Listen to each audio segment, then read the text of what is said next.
culture is vital as it provides people with a sense of identity and belonging, fosters social cohesion, and serves as a critical, unique driver of economic and community development in a globalizing world.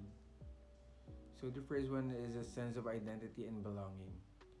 So regional culture, including language, traditions, art, and lifestyle.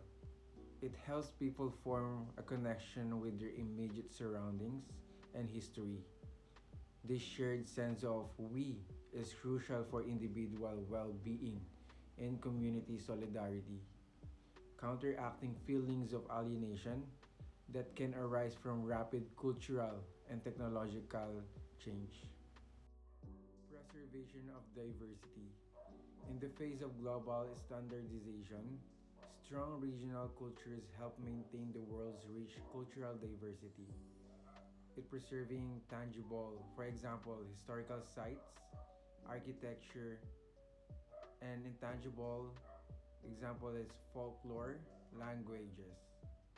Heritage is vital for ensuring the continuity of history for future generations.